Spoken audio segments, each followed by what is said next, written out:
Michaela Reaves, May 23, 1776. It is hard to imagine the excitement and fear in Philadelphia that afternoon, May 23, 1776.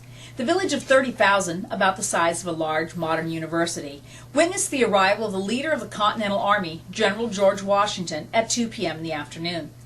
After stabling his horse, he went immediately that afternoon to meet with the Continental Congress at the Pennsylvania State House in conferences that would last until June 6th.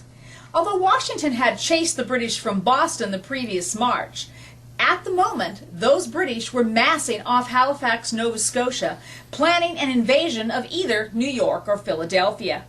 The general shared a quiet moment with his compatriots, but Continental Army troops were still engaging the British on the soil next to the St. Lawrence River, a few kilometers from Montreal, at a place called the Cedars. 3 days earlier, 2 of Washington's regiments had surrendered, and just that morning the British had garrisoned troops and prisoners at Fort Senville. Washington responded by sending one of his strongest generals, Benedict Arnold, with reinforcements, but he would not arrive for another 12 hours. When he did, the British would be defeated. The result would be a dispute between Washington and the Continental Congress over the ensuing prisoner exchange. The Continental Congress did not wish to release the British POWs. At the time, they were much more concerned about reaction to their new resolution passed on May 10th. The new resolution had stated that each of the 13 colonies needed to set up a provincial government. Rhode Island, Massachusetts, and Virginia had responded quickly. And in fact, Massachusetts General Assembly had sent a direction to their delegation that the colony would support a declaration of independence with their lives and the remnant of their fortune.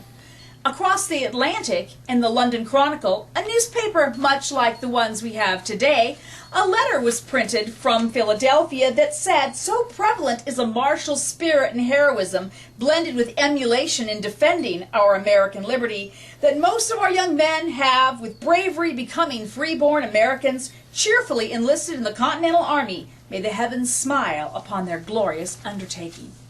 See you tomorrow with another update from 1776.